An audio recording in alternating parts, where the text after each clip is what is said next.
karena saat kebakaran itu nggak ada satupun orang yang bisa nolong.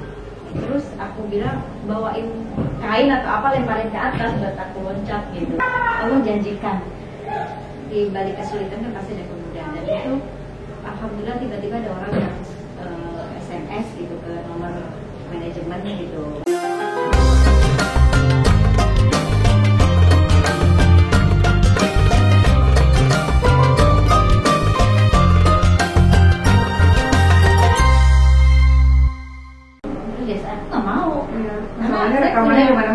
Saya punya prinsip yang saat saya hijrah saya nggak mau setengah-setengah. Saat saya menjalankan sesuatu saya nggak mau setengah-setengah. Saat saya udah menutup aurat di Rodoh menutupnya gitu kan, di Mekah saya memakai cadar saat itu, dan saya nggak mau seperti mempermainkan gitu kan. Okay. Sebulan saya di cancel sudah. Semua ceramah di cancel karena Umi pakai. Tapi kan itu ujiannya kan? Iya. Dia berdua tuh Bayu tuh bahasa doa amal. Lah ada yang melihat amalan kamu bener kan, serius kan hijrahnya kan ini. Terus Karena aku enggak. Ya udah, hari harus ikrok dulu di rumah kan, baca banyak. Pertama kali terbuka itu saat ada salah satu dokter menawarkan skincare. Oh, dokternya ini bercadar juga. Bercadar juga.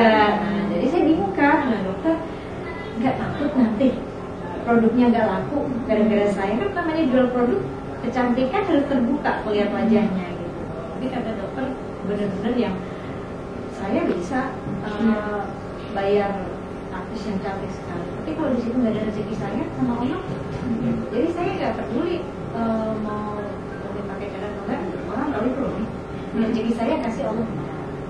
Dari situ saya kayak, ya Allah, ini Allah datangkan rezeki ini luar biasa.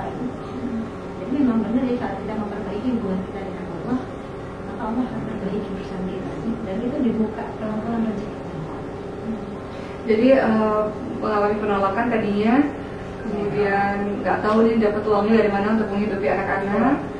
Ternyata Allah kasih pertolongan, ada skincare yang dokternya bernikop dan nyari bintangnya juga yang bernikop. Dan kemudian dari situ ya awal pintu rezeki ya Umi. Ada mulai saya mulai nabung, kumpulin, ya sudah mulai banyak orang ngajakin bisnis. Bisnisnya apa sih Umi? Sekarang promosi di rumah apa aja tuh? Saat itu kalau kosmetik udah selesai ya kontraknya. Terus kue juga ada setiap lebaran sebuah toko dia udah punya toko, tapi pengen kuenya di branding nama saya. Jadi udah kerjasama. Tuh kan, jadi wanita itu mesti strong, harus bisa nyari duit. Jadi gini setiap kali ceramah tuh suka kan biasa kita dapat pelajaran-pelajaran hidup dari para jemaah kan. Iya kan, dari kisah-kisah mereka. Jadi ada satu kisah nih teman-teman sekalian. Orang ini bilang sambil manis gitu ya, cerita, saya ini dulu ya udah sangat dimanja sama suami, dan memang semuanya ya dari suami gitu. Memang nggak tahu apa-apa ya, memang semuanya dari suami. Tapi pada Allah, takdir Allah, ternyata sang suami meninggal.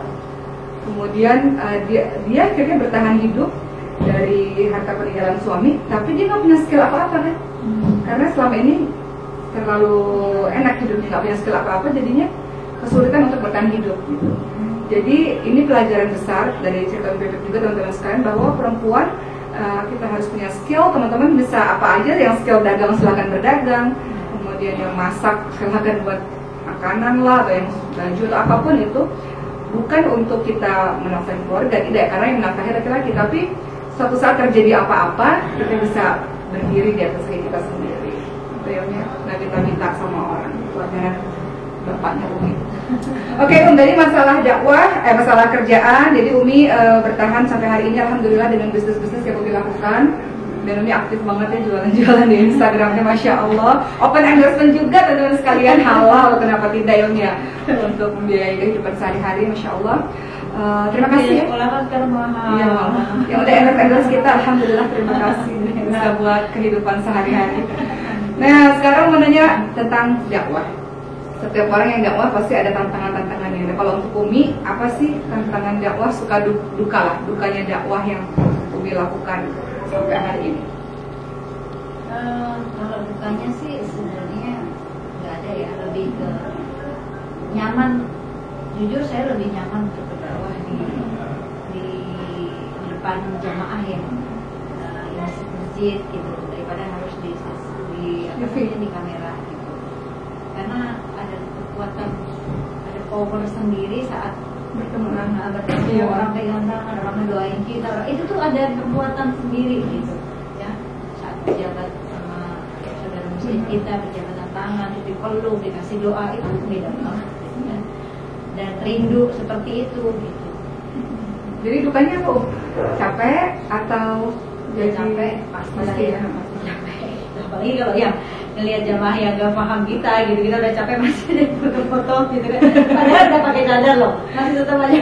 Tapi kita juga gak bisa nolak ya. Jadi jemaah kalau ngelihat uminya lagi udah sempoyongan, kalau dimaklumi. Jadi masih tetap bikin foto, padahal bingung.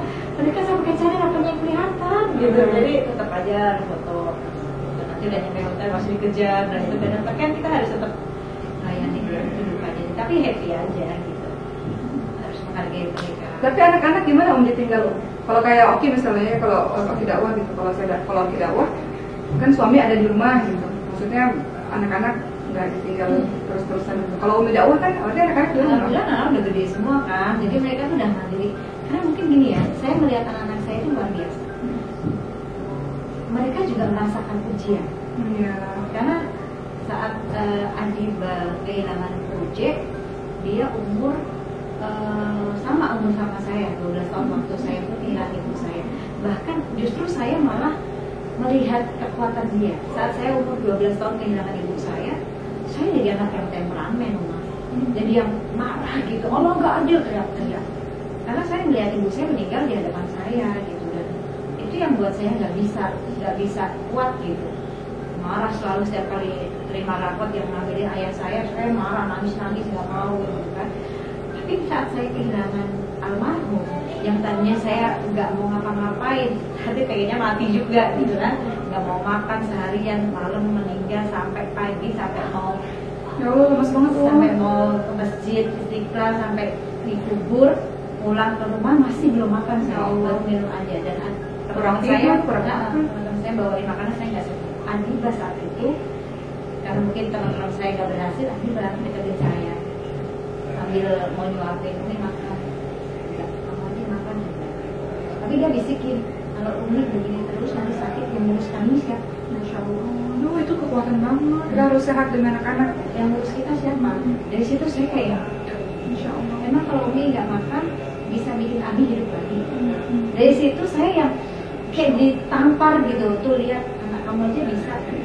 Dari situ saya ngeliatin dia, kok dulu saya nggak bisa kayak dia gitu. Kalau dia ini bisa, kadang hari-harinya dia harus dari sampai kan nggak pernah ketemu Uji kan. Dari situ saya harus mati demi anak. Jadi anak-anak melihat ujian sendiri. Sejak umur dia kecil udah ditinggal ayahnya. Terus dia sangat akrab sama kakeknya, sama ayah saya. Jadi dia melihat saya mentalkinkan ayah saya, dia ngelihat. Dan dia, anak-anak saya sampai begini-gini saya sampai karena saya nangis kan mentalkinkan anak ayah saya waktu di rumah sakit ayah saya sakaratul maut. Jadi anak-anak saya melihat gitu, kehilangan kakeknya.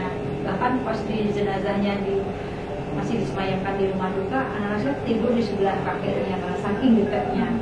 Gak lama kebakaran rumah pun anak-anak melihat seperti apa kayak gitu. Jadi benar-benar barang-barang habis yang luar biasanya. Anak saya saat misalkan mau beli sesuatu nih, pasti dia nanya, ini punya uang nggak? Boleh nggak beli ini? Masya Allah. Nanti ya kalau nggak punya uang, atau lagi main ke mall, terus aku mau lihat-lihat doang, boleh nggak? Terus kalau ada makanan di meja makan, dia nanya, ini makanan biasa itu. Jadi nggak kayak dulu. Kalau dulu mungkin saat ada almarhum tuh namanya apa ya, royal. Anak minta ini gitu, anak minta ini gitu. Sampai saya pernah berdebat, kenapa sih harus mau dibeliin gitu, nanti manja. Udahlah, akan dua mati. Tapi setelah kesininya nggak bisa, ini pasti akan apa yang kita berikan ke anak, kalau nggak mendidik kita akan ada pertanyaan dihisap, karena akan dihisap barang-barang itu. Jadi di situ saat saya kehilangan rumah semuanya, itu pelajaran yang luar biasa buat saya. Anak-anak mau beli sesuatu pasti mikir dulu, melihat dulu. Jadi apa ya? Jadi edukasi buat anak-anak saat dia mau beli sepatu. Dulu sepatu kamu udah banyak banget loh, sampai akhirnya kebakaran hilang semua. Apa kita mau bazir lagi dia dulu. Jadi ada yang anak-anak mau beli sesuatu pasti nanya, udah punya uang kan? pelajaran yang luar biasa sih, ada hikmah di situ. Jadi Umi berkomitmen akan berdakwah sampai mati. Masya Allah, kita ini ya, mudah-mudahan Umi diberikan kekuatan dan alhamdulillah anak-anak juga udah bisa ditinggal ya Om ya. Ya, jadi kalau pas dakwah anak-anak udah kadang masak sendiri ya, bisa kadang bikin nasi goreng gitu buat adik-adiknya, itu dia bisa. Dan saya selalu ingetin ke anak-anak apa yang sekarang kamu miliki ini yang membuat kamu lalai. Tetap rumah jadikan rumah ibadah. Tetap ada amal agama di rumah, setiap hari harus ada amal yang kamu miliki dari baca Quran. Jangan sampai nanti kayak dulu lagi. Jangan menyalahkan orang, ini masuk rumah itu disebabkan karena orang. Jangan tanyakan diri kita aja, maksiat apa yang kita lakukan. Itu kelalaian apa yang kita tinggalkan, ya Allah mengambil semuanya. Anak-anak protes nggak sih kalau Umi kok ceramah mulu sih, gitu kapan di rumahnya gitu? Mereka paham sih. Oh nggak komplain ya? Saya karena mungkin anak justru waktu sama UJ kan anak-anak justru sering ditinggal sama UJ ya. 24 Kan ada Umi di rumah. Ya, 24 jam anak-anak sama saya lebih. Dari kerjaan PR apa semua 24 jam sama saya karena UJ sih. Nah mungkin karena dia sering melihat orang tuanya ini tahu orang tuanya pendakwah, jadi mereka pas nonton sama anaknya gitu. Dan udah saya buatkan tauhidnya gitu bahwa ini kami bukan milik kamu. Masya Allah, iya ya memang Nanti kalau di pesawat pun nggak pernah tahu di perjalanan ada apa-apa, kamu bukan milik kamu. Jadi Uminya ini harus berbagi kapan waktu sama anak, kapan waktu sama umat. Dan itu tidak mudah dan teman sekalian. Masya Allah, kita doakan Umi Lagi ngedidik 4 anak karakternya beda-beda. Lagu udah mulai ABG ya Umi, lebih susah ya Umi. Liza udah besar, udah punya dunia sendiri, punya di entertain ya sudah. Terus sampai akhirnya tadi kan kita di part 1 teman-teman udah lihat rumahnya Umi gede banget teman-teman sekalian. Dan teman-teman jangan menganggap anaknya gede banget, ternyata dari perjuangan Dari nol loh, dari nggak maunya persen pun. Jadi itu gimana ceritanya bisa kebeli rumah megah, mewah, ada kolam renang, ada lapangan anak-anak main kesana kemari enak, lapang banget rumahnya. Itu gimana ceritanya biar inspirasi untuk kita semua? Ya, jadi saat rumah terbakar itu memang kita nggak bisa tinggal di situ lagi kan, karena satu perlu uang buat merenovasi itu semua.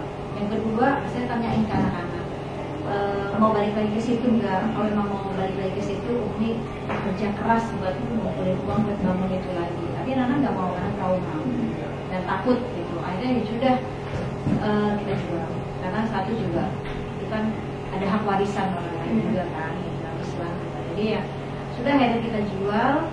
Terus warisannya kita bagi sesuai hak waris ya, keluarga orang tua. Setelah itu mempunyai sisa warisan saya sama anak-anak ya sudah. Saat itu nggak bisa buat beli rumah karena cukup. Jadi aja ada temen nawarin ada tanah tuh murah banget gitu, beli aja gitu. Udah karena ini ada tabungan, ada warisan dari yang aku itu dari jual rumah itu, kita beli tanah Aja. Jadi habis uangnya buat di tanah itu. Gitu. Dan akhirnya ya sudah Bismillah ya, nanti pelan-pelan kita ini cari uang lagi, kumpulin lagi biar bisa ngebangun. Udah 5 tahun lah ini. 5 tahun akhirnya kebangun dengan beli tadi tanahnya 700 meter teman-teman sekalian itu dari uang warisan, dan bangunnya ini dari usaha Umi sendiri. Iya. Dengan bisnis-bisnis yang Umi lakukan kemarin. Itu nggak mudah tuh, Masya Allah, luar biasa.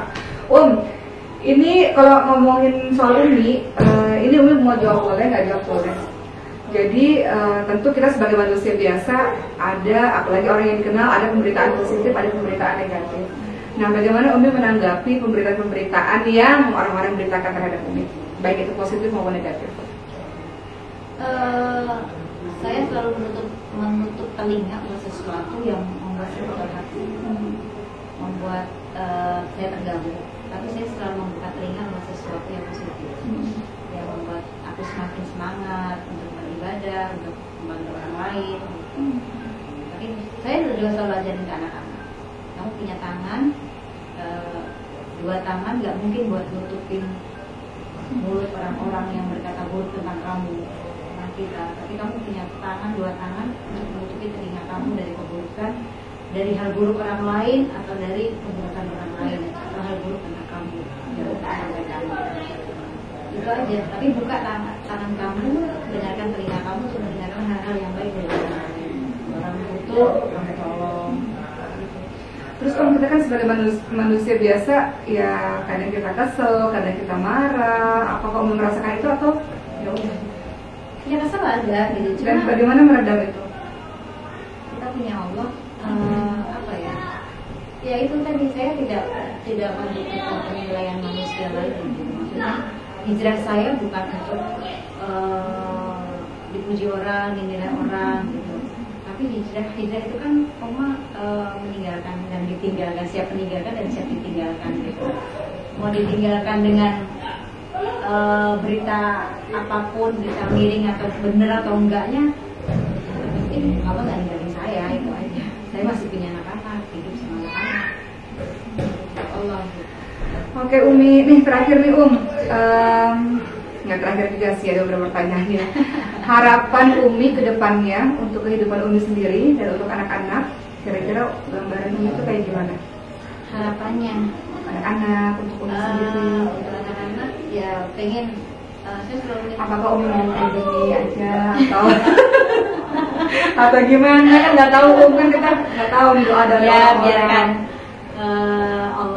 Allah saja yang bekerja mentakdirkan apapun untuk diri saya gitu ya. Karena saya nggak pernah minta takdir kehilangan suami, ya kan, nggak minta takdir kehilangan rumah terbakar, enggak. Tapi itu biarkan Allah saja, karena saya apapun hal yang buruk pasti ulah tangan kita sendiri, yang baik pasti datang dari Allah. Dan harapannya ya kalau untuk diri saya gimana Allah aja, tapi kalau untuk anak-anak Tapi kita ikhtiar Om. ikhtiarnya sekarang untuk anak-anak aja deh. Fokus ke pusing anak-anak ya. anak. Jadi kalau harapan untuk anak-anak, saya cuma minta sama Allah, ya Allah, panjangkan umur saya supaya saya sampai masih bisa mengantarkan anak saya nikah. Karena saya nggak kebayangin saat anak nikah nggak ada orang tuanya yang mendampingi. Itu yang selalu saya minta sama Allah, panjangkan umur saya masih sampai bisa mengantarkan mereka nikah semua sukses. Om, ini ada satu percakapan sederhana saya dan suami nih Om.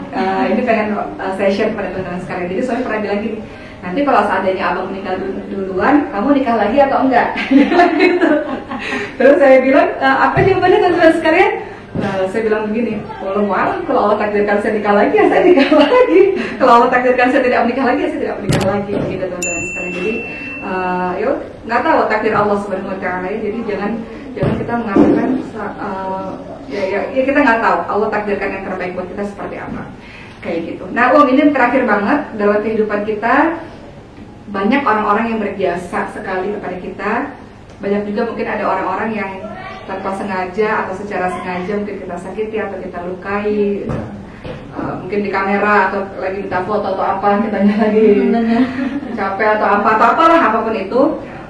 Boleh nggak Umi menyampaikan kepada teman-teman yang nonton, Umi mau minta maaf kepada siapa dan terima kasih kepada siapa untuk menutup obrolan kita hari ini? Kalau berterima kasih buat teman-teman saya yang nggak pernah ninggalin saya, ada sahabat-sahabat saya, karena sahabat itu saat kita bisa merasakan, saat kita susah dia ada. Dan saya punya sahabat-sahabat ini, insya Allah ada 7. Yang satu udah nggak tahu kemana, udah nggak pernah, mungkin udah pindah ke negara. Nah saat dari mulai almarhum meninggal itu mereka ganti-gantian jagain saya, Masya Allah. Karena saya hampir stroke saat itu. Jadi mereka yang jagain saya, mereka yang nganterin makanan ganti-gantian, padahal mereka punya suami, tapi mereka minta ridho suaminya. Sampai hari ini tuh pertanyaannya nih, pertanyaannya sampai hari ini. Jadi saya mau berterima kasih sama mereka semua. Masya Allah, disebutin lah mereka nggak tahu. Gitu. Dan ya buat yang pernah mungkin saya menyakiti secara lisan atau perbuatan gitu ya, mungkin jamaah ada yang mungkin tersinggung dengan dakwah kita, ya kan perlu hak karena umur sampai kan ya hak walaupun mungkin nggak enak dengan ya saya minta maaf gitu ya, apa itu